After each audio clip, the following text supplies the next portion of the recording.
मी कल्पा या छोट्याशा गावात गेलो होतो. सुरुवातीला सगळं नॉर्मल वाटत होतं. पण मग मी एका घरात शिरलो आणि जे मी तिथे पाहिलं ते पाहून मी काही सेकंद थांबलोच. माझ्या समोर एक पोरगा हळूहळू पोरगी बनत होता. त्याला तब्बल 40 किलो दागिने घातले जात होते. तेही अस्सल सोन्यात चांदीचे.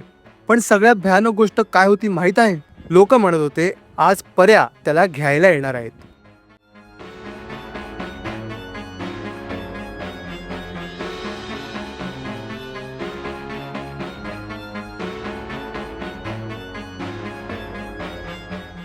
नमस्कार मित्रांनो, आज आपण पाहणार आहोत 5000 वर्ष जुनी एक अशी परंपरा जी थोडी गूढ आहे, थोडी भीतीदायक आहे आणि तितकी श्रद्धेने भरलेली आहे.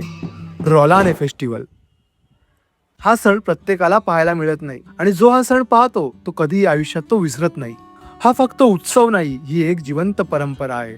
थोडं इतिहास समजून घ्यायचं झालं तर रॉलाने फेस्टिवल हा खूप वर्षांपासून चालत आलेला आहे. पूर्वीच्या काळात लोक निसर्ग, देवता आणि दृश्य शक्तींवर जास्त विश्वास ठेवत होते.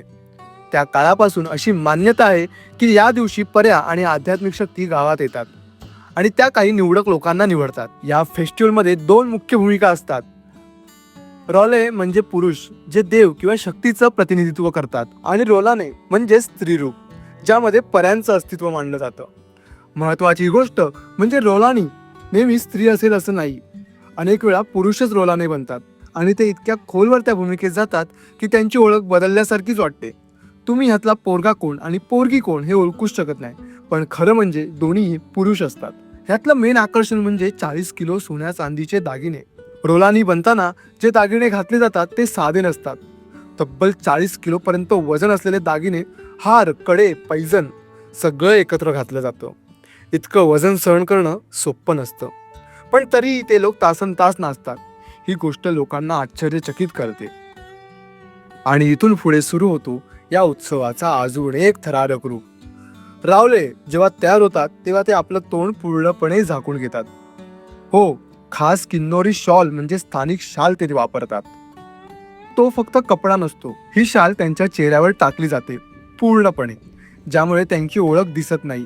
कारण त्या क्षणी लोक मानतात की तो व्यक्ती मानव राहत नाही, तो देवता किंवा शक्तीचं रूप घेतो. म्हणूनच त्याला बोलायची, हसायची किंवा स्वतःसारखी वागायची परवानगी नसते. रोला आणि रोलानी तयार झाले की घरच्या देवांचे दर्शन घेतात, आशीर्वाद घेतात. ते घेऊन ते गावातून मंदिरात जाण्यासाठी निघतात.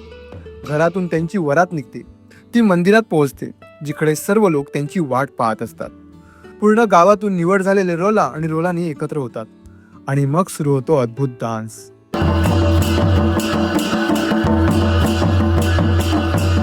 ढोल, नगारे, पारंपरिक वाद्य, सगळं वातावरण एकदम बदलून जातं. पांढऱ्या डोंगराचा हा बॅकग्राऊंड आणि ही दृश्य तुम्ही आयुष्यात कधीही विसरणार नाही. पण इथे एक गोष्ट तुम्हाला वेगळी दिसेल. डान्स करताना सतत पीठ उडवलं जातं. आता प्रश्न पडतो, पीठ का उडवलं जातं? यामागे ही एक खोल अर्थ आहे. पवित्रता दर्शवण्यासाठी. पांढरं पीठ म्हणजे शुद्धता. जेव्हा ते हवेत उडतं तेव्हा संपूर्ण वातावरण पवित्र केलं जातं असं मानलं जातं. वाईट शक्तींना दूर ठेवण्यासाठी. स्थानिकांचा विश्वास आहे की पीठ उडवल्याने नकारात्मक ऊर्जा दूर राहते. देवतांचं स्वागत करण्यासाठी. जसं आपण फुलं उधळतो तसंच इथे पीठ उधळून देवतांचं स्वागत केलं जातं. आणि जसा जसा डान्स पुढे जातो तसं तसं वातावरण अजून गूढ होत जातं. फक्त ढोलाचा आवाज आणि पैजणांचा नाद ऐकू येतो. काही लोक तर असंही म्हणतात त्या क्षणी रोलानीच्या अंगात काहीतरी येतं आणि ते फक्त नाच नसतो, तो एक प्रकारचा संवाद असतो मानव आणि अदृश्य शक्तींमध्ये.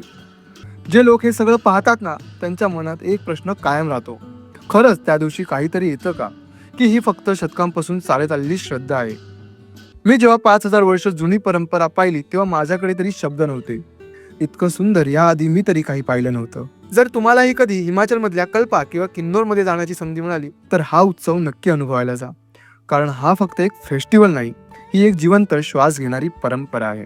अशा अजून गूढ आणि रिअल ट्रॅव्हल स्टोरीज संपूर्ण भारत माझ्यासोबत फिरण्यासाठी आपलं चॅनल सबस्क्राईब करून ठेवा आणि व्हिडिओ आवडला असेल तर लाईक करायला विसरू नका.